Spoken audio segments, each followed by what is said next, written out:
Dans un monde où la compétition technologique s'intensifie chaque jour, l'innovation est devenue le véritable marqueur du progrès.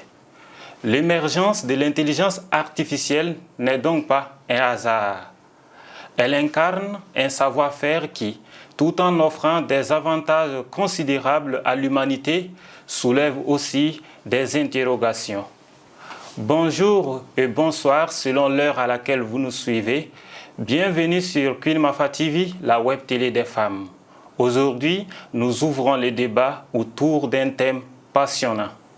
L'avenir du journalisme à l'ère de l'IA. Pour en parler, nous recevons sur ce plateau Clémence Tuinan. Elle est journaliste et formatrice en intelligence artificielle.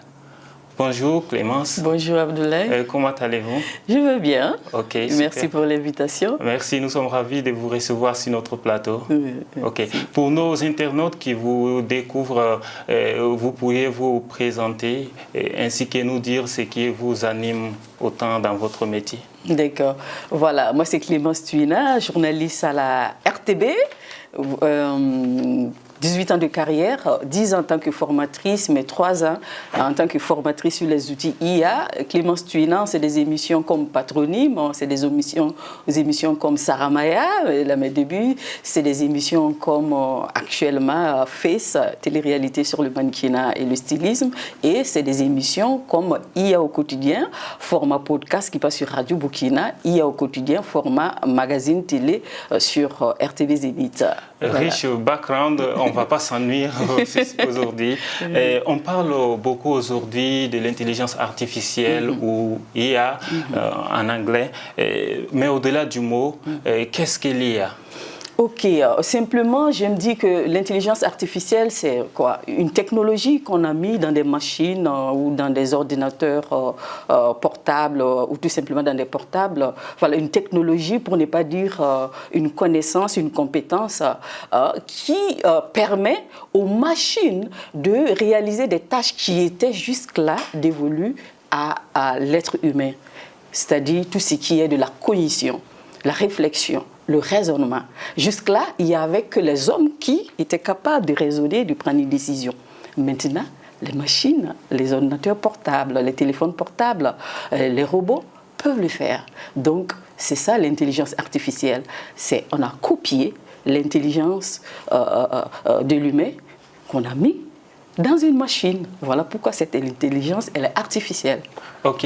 Et une intelligence artificielle mise à disposition de l'humanité. Selon vous, qu'est-ce que l'IA représente réellement? Un outil incontournable ou une menace pour l'humanité? Sans hésiter, moi je dirais que c'est une opportunité, c'est une aubaine, c'est une magnifique révolution, c'est un baby même, j'allais dire, pour l'humanité. Et après, la question c'est comment ça sert? Voilà, là on aura certainement l'occasion de revenir, mais pour moi c'est une opportunité, il fallait créer cette technologie-là. Et c'est dans l'ordre naturel de l'évolution, j'ai envie de dire. Et vous dites après comment on s'en sert, est-ce que vous pouvez nous dire un peu plus sur comment réellement s'en servir? Oui, en fait, peu importe le domaine dans lequel on se trouve, parce que l'intelligence artificielle peut être appliquée à tous les domaines, journalisme, santé, bref. Maintenant, c'est un outil qui est à notre disposition pour qu'on puisse s'en servir voilà, pour gagner en productivité, en temps, dans tout ce qu'on fait. Maintenant, est-ce que tu vas te servir bien de cet outil, oui ou non? C'est là la question. Voilà, donc c'est vrai, c'est une opportunité, ça peut faire du bien, tout comme ça peut faire du mal quand on s'en sert mal. Par exemple, actuellement, on assiste à la prolifération des deepfakes. Parce que justement, c'est beaucoup plus facile avec l'intelligence artificielle. Dans mon émission, par exemple, IA au quotidien, j'aime souvent dire, il dit voici c'est normalement comment est-ce qu'on pouvait utiliser ces outils d'IA qui génèrent des vidéos. C'est pour sensibiliser, c'est pour porter des messages. Mais malheureusement, beaucoup s'en servent pour créer de la fausse information, pour manipuler. Mais moi, dans mon émission IA au quotidien, voici, je crée une avatar, je lui donne une voix, je crée des personnages virtuels pour porter des messages, pour sensibiliser. Donc voilà un peu... Ok. Et justement, vous avez parlé de ceux qui utilisent IA pour créer des fausses informations. Comme dans d'autres secteurs, l'IA a fait son entrée dans le journalisme. Des articles sont rédigés, des vidéos sont montées par l'IA. peut-on considérer cela comme une évolution du métier ou une forme de facilité qui risque de décrédibiliser la profession? C'est une évolution, une très belle évolution, et il fallait s'y attendre. Parce que, ouais, la vie, c'est l'ordre naturel dans l'ordre naturel des choses que tout évolue. Vous savez, avant, il n'y avait même pas... Quand tu as une connaissance, ça reste dans ta tête. L'Afrique est restée traditionnellement une tradition d'oralité. Voilà, parce qu'on n'écrit pas. Après, les peuples ont développé des écritures. Je ne suis pas en train de dire que l'Afrique n'a pas d'écriture. Ça, c'est un autre débat. Voilà, pour dire, nos idées étaient dans nos têtes. Après, voilà, il y a eu l'écriture. On couche nos idées sur des papiers. Et ça, il fallait des scribes. Après, il y a eu l'invention de l'imprimerie par Jean Gutenberg. Donc, au lieu qu'il y ait des scribes qui s'asseyent avec des stylos pour écrire, on saisit. Et il y avait des métiers dans ce sens, des secrétaires, dactylographes et autres, je ne sais pas. Après, il y a eu l'ordinateur. Et l'ordinateur, tout le monde s'en sert. L'ordinateur, ensuite, Internet. Internet, maintenant, intelligence artificielle. Donc, ces outils sont là pour nous permettre d'évoluer dans notre travail, faire encore mieux notre travail, permettre à beaucoup plus de gens de faire le travail et dans le confort. Donc, c'est dans l'ordre naturel des choses. Le journalisme, actuellement, on peut utiliser IA pour pouvoir nous appuyer dans notre travail, de la recherche jusqu'à la diffusion. IA intervient à toutes les étapes de production, de fabrication de l'information, si je peux m'exprimer ici. Et ça, c'est une excellente chose. Surtout quand on prend, par exemple, le contexte africain. On n'a jamais assez de moyens. Les médias, c'est des bruits. Voilà, les conditions ne sont jamais réunies pour pouvoir bien faire. Donc, alors qu'avec IA, on peut facilement... Voilà, faire des choses de qualité. Ceux qui faisaient avec les moyens de bord ont une opportunité en or à saisir. Exactement. Okay. Pour pouvoir bien faire leur travail et côtoyer ceux qui ont une équipe de 10 personnes, par exemple, derrière une émission. Parce que toi, tu vas t'entourer, par exemple, de 10 IA, de 10 agents IA pour faire le travail. Super. C'est vrai que vous avez quand même souligné tout un tas d'avantages de l'IA dans le métier du journalisme, mais selon vous, vous ne pensez pas qu'à quelque part, l'IA peut rendre des journalistes moins productifs, c'est-à-dire paresseux? Oui, je comprends la question et c'est vrai, c'est ce que tout le monde craint. Moi, je pense que le problème, ce n'est pas l'IA. Le problème, c'est nous, les humains. Comme je le disais, comment on s'en sert. Je prends un exemple. Il y a des gens qui dénaturent avec IA ou pas, sans IA. Vous êtes d'accord avec moi qu'il y a des gens paresseux de nature? Oui. Quand tu leur donnes un travail, c'est le strict minimum et puis basta. Donc ces personnes, IA ne va pas venir opérer un miracle dans leur vie. Tu vas voir que ces personnes vont utiliser l'IA, vont transposer leur paresse dans l'utilisation de l'IA. Alors que, même sans IA, il y a des gens qui voilà, ne sont pas dans la paresse. Quand ils sont sur un travail, ils vont repousser leurs limites encore et encore. Tu vas voir que ces mêmes personnes, quand ils vont utiliser l'IA, c'est pour repousser encore ces limites. Donc le problème ici, ce n'est pas l'IA qui va rendre paresseux. Si quelqu'un est devenu paresseux, c'est qu'à la base, la personne, tu vois, non, de nature paresseuse ou n'aimait pas faire son travail. Et maintenant, malheureusement, comme l'IA lui permet de faire un travail à sa place, ça c'est fini, voilà, il ne fait plus d'efforts. Moi, je ne crois pas en cela. Tout dépend de comment on l'utilise. Voilà. Ce n'est pas l'IA qui va te rendre paresseux. C'est parce que toi-même, à la base, tu es un paresseux. Donc, l'IA va accentuer, amplifier ton côté paresseux là. Okay. Sinon, je ne suis pas paresseux, IA ne peut pas me rendre paresseux. Ok, si vous n'êtes pas paresseux, IA ne peut pas vous rendre paresseux, c'est ce qu'on retient. Mais à quelque part, c'est comme si implicitement, vous voulez nous dire que l'IA est incontournable dans le métier du journalisme. Si c'est réellement le cas, vous ne pensez pas que ce métier perd un petit peu son authenticité, je dirais son âme? C'est vrai que son authenticité, son âme, parce que voilà, cela peut arriver quand tout le monde se met à utiliser les mêmes outils et de la même manière, parce que l'IA ne peut que donner pratiquement le même fond voilà, avec des mots différents. Là, on va assister à ce qu'on appelle, comment on appelle ça encore, j'ai oublié encore, voilà, ce qu'on appelle l'uniformisation des contenus. Voilà, ça encore, c'est dans la manière de l'utiliser. On peut avoir de l'authenticité en utilisant l'IA. Tout dépend de l'utilisation que j'en fais. Très souvent, le problème, c'est quoi? Les gens utilisent l'IA de la même façon et au niveau de la même couche. Il y a plusieurs couches, moi j'ai envie de dire, d'utilisation de l'IA. Les gens s'arrêtent à la première couche et moi j'aime souvent dire même pas 10% des potentialités de l'IA. Donc si tout le monde est à la première couche, utilise le même outil pour la même chose, et voilà, ils vont avoir le même résultat et il n'y a plus d'authenticité. Mais le même outil, si moi par nature, je mets un point d'honneur à être original dans tout ce que je fais, ben, cette originalité va transparaître même si j'utilise l'IA. Parce que qu'est-ce qu'il y a derrière l'IA? C'est moi qui suis derrière l'IA. L'IA n'est pas assise et puis se lève, écrit un article pour moi. Je lui donne des instructions, ce qu'on appelle des prompts. C'est guidé. Exactement. L'IA est guidée. Exactement. Et l'IA ne fait que reproduire ce que vous demandez. Exactement. Il va me donner, il rend ce que je lui ai donné. Si je lui ai donné des instructions de nature à produire un article sans authenticité, ben c'est clair que ça sera le cas. Mais pour pouvoir avoir de l'authenticité en utilisant IA, il va falloir que moi-même je sois conscient et que je sache réellement qu'est-ce que je veux mettre dans l'article pour que ce soit authentique et je vais demander ça à l'IA pour le faire pour moi. Voilà pourquoi c'est nécessaire que les gens se forment vraiment sérieusement. Voilà, c'est pas juste aller faire quelques heures ou voilà, pose question à ces outils puis dire je sais l'utiliser.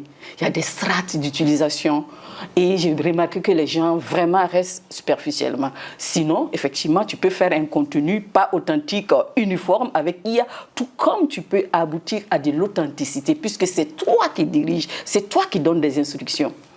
Ok. Et vous qui êtes une formatrice en IA, vous avez fait savoir que de nombreuses personnes utilisent seulement les 10%. Comment faire pour aller au-delà des 10% de l'utilisation de l'IA? Déjà, voilà, la première des choses, c'est de se former, de savoir qu'il y a d'autres manières d'utiliser, mais surtout être beaucoup dans la curiosité. Voilà, chercher à repousser les limites. Parce que dans la vie, voilà, dans notre travail, dans tout ce qu'on fait, souvent on est obligé de repousser notre limite. C'est exactement ce qu'il faut faire avec cet outil. Repousser les limites de l'IA. Il ne faut pas prendre ce que l'IA donne pour argent comptant. Il y a des gens, c'est que les réponses que l'IA donne, voilà, c'est bon, on s'arrête là. Non, tu es censé être plus intelligent que l'IA. Donc, tu dois être à mesure de critiquer, de voir dans les propositions de l'IA que non, il y a des écueils, il y a des manquements, ça, c'est pas plausible, ça, c'est pas bon. Et l'amener à proposer autre chose. L'IA te proposera autre chose parce que justement, toi, tu as compris qu'on peut obtenir autre chose de cette intelligence artificielle. Donc, ce que je demande aux gens, c'est de repousser les limites de l'IA même. Repousse, il ne faut pas se contenter de ce qu'il te donne. Fais l'effort de voir que ce qu'il te donne là, il peut avoir des failles. En quelque sorte, si on est journaliste, on peut demander à l'IA de nous rédiger un article et il peut arriver que nous ne soyons pas fiers de l'article. Oui, on ne doit même pas être fier de l'article. Voilà. Ou qu'on trouve des failles même dans l'article produit par l'IA. Exactement. Parce que l'IA, c'est un assistant. J'aime dire dans mes formations, il dit en fait, considérez que vous avez un assistant ou plusieurs assistants, sauf qu'ils sont virtuels. Vous ne les voyez pas. Qui ne rêve pas d'avoir un assistant? Tout le monde. Tout le monde rêve d'avoir un assistant pour ne pas faire un travail à zéro. Parce que l'assistant est là, il va te faire des propositions. Tu dis, ah, ça, initie-moi un draft sur ça. Quand l'assistant te donne, qu'est-ce que tu fais? Tu valides immédiatement? Est-ce que tu publies ou tu lis? Tu lis. Tu regardes, tu corriges, tu dis non. Et à un moment, tu vas te rendre compte que non, l'assistant n'a pas compris. Peut-être que tu n'as pas pu bien exprimer ton idée. C'est exactement ce qui se passe avec l'IA. Tu dis, non, ça, c'est plutôt cet aspect que je voulais, mais tu n'as pas rendu comme tu le voulais. Et tu lui réexpliques. L'assistant va aller refaire le travail jusqu'à ce que ce soit comme tu le veux. C'est exactement de la même manière dont on se comporterait avec un assistant physique qui est là, parce qu'on sait que c'est nous qui devons décider. La décision finale revient à nous parce qu'on a plus de compétences que l'assistant. L'assistant est là juste pour nous donner des propositions de travail. Et nous, on doit parfaire la chose. L'assistant est là pour nous permettre de gagner du travail. L'assistant, le temps qu'il va nous permettre de gagner, ça va nous permettre, nous décideurs, de beaucoup plus nous concentrer sur les tâches beaucoup plus difficiles, décisionnelles et qui demandent beaucoup de réflexion, d'innovation et autres. C'est pour ça que l'IA est là. Le temps que l'IA dégage pour nous, ce n'est pas pour qu'on soit là à dormir et qu'on soit là en train de se promener dans les maquilles. De toute façon, mon assistant, il bosse. C'est pour faire de toi un humain augmenté, comme on dit. De plus en plus, vous allez entendre parler de ça. L'IA est là pour nous augmenter. Si j'avais une intelligence 10, l'IA est censée multiplier ça par 1000, je ne sais quoi. Voilà, donc c'est ça en fait. L'IA n'est pas venue pour travailler et puis on va dormir. Non, l'IA est là pour nous amener à repousser nos limites, innover, parce que le monde fonctionne, le monde évolue sur la base de l'innovation. C'est parce qu'il y a innovation que nous sommes arrivés à l'intelligence artificielle. Donc, dans ton travail de journaliste, l'IA qui est là, qui t'aide dans ta rédaction, tu gagnes du temps, tu gagnes en performance. Mais après, le temps qui se libère là, qu'est-ce que tu fais avec? Tu dois être dans la conception de nouveaux formats. Tu dois être dans tout ce qui est créativité. C'est ça. En train d'aller au-delà de ce que l'IA vous propose. Exactement. Et au-delà de nous-mêmes, repousser nos propres limites, parce qu'on a plus de temps, on ne se fatigue pas avec, vous savez, couverture médiatique, là, tout le monde sait que dans le métier, c'est la chose la plus monotone, répétitive, ingrate. Donc, s'il y a une IA qui peut t'aider à faire, tu vas te concentrer sur les productions, il faut concevoir voilà, des choses qui n'existent pas, authentiques, du jamais vu. Là, tu as tout le temps pour te concentrer. Par exemple, si tu pars dans les rédactions, par exemple, le journal parlé, journal télévisé, la plupart des journaux, c'est actualité 100%. Quand tu as 5% de reportages d'initiatives, youpi. Mais quand tu poses la question aux journalistes, qu'est-ce qu'ils disent? Ah, on n'a pas le temps, on est absorbé par les couvertures médiatiques, puisque c'est payé, c'est la priorité. Mais si les IA peuvent nous aider à rendre rapidement à faire ces reportages, c'est-à-dire le temps qui sera dégagé, on pourra maintenant faire les tâches les plus complexes, c'est-à-dire innover, la créativité, concevoir des productions vraiment authentiques. En tout cas, la question de libérer plus de temps pour les journalistes, ça fait partie des avantages à souligner de l'IA. Selon vous, à quoi pourrait ressembler le métier du journalisme dans 10 ou 20 ans?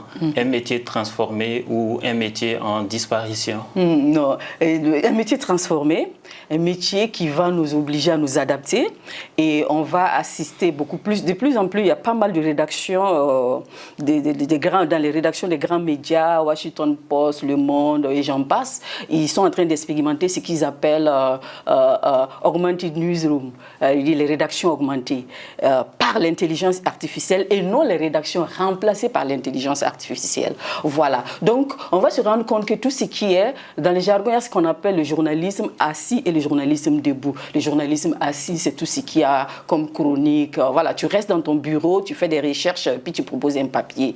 Ça, on ne pourra pas mieux faire ça que l'IA parce que la base, c'est quoi? C'est sur la recherche. Et l'IA est excellente dans les recherches. Encore aussi, il faut savoir l'orienter. Donc, on va beaucoup plus assister à un journalisme debout, c'est-à-dire sur le terrain. On va devoir aller chercher l'authenticité, justement. C'est dans cela qu'on ne peut pas être remplacé par l'IA. L'IA ne peut pas aller sur le terrain, capter les émotions, capter les énergies. Voilà, un reportage terrain, une enquête, une investigation. L'IA ne peut pas faire ça. Mais l'IA peut présenter un journal, radio ou télé. L'IA peut lire des communiqués. L'IA peut annoncer des programmes. Donc, dans 10 ans, on va se rendre compte que c'est des IA qui font tout ça. Dans certaines rédactions en Europe, c'est déjà le cas. Donc, le journalisme debout, ça sera vraiment pour les journalismes assis, ce sera pour les IA. Et nous, on va se concentrer sur le journalisme debout. Puisque jusque-là, on prétexte que non, on n'a pas le temps, on ne prépare le journalisme, donc on ne peut pas aller sur le terrain. On aura le temps maintenant pour aller sur le terrain en immersion, pour capter vraiment l'essence du monde, j'ai envie de dire, les émotions et autres et autres. Ok, donc on comprend par là que vous êtes plus du côté du journalisme transformé. Oui. Un métier transformé dans 10 ou 20 ans. C'est ça. Ok, on comprend bien parfaitement ce dont vous venez de dire. Et à travers votre réponse, on a compris que l'IA, en quelque sorte, c'est comme si l'IA propose ce qui avait déjà été produit et qui se trouvait en quelque sorte collecté sur l'Internet. Exactement. Ok. Il fait du recyclage. Elle fait du recyclage. Recyclage. Elle recycle les contenus qui existent déjà sur Internet, les contenus qu'on a utilisés pour l'entraîner. Ok. Ok. Merci pour ces éléments de réponse. Nous sommes à la fin de notre entretien et c'est le moment pour nous de dire merci à notre invitée, Clémence Tuina. Elle est journaliste et présentatrice à la RTB. Elle est également formatrice en intelligence artificielle. À vous, chers internautes de Queen Mafa, merci de nous avoir suivis. À très bientôt pour d'autres entretiens.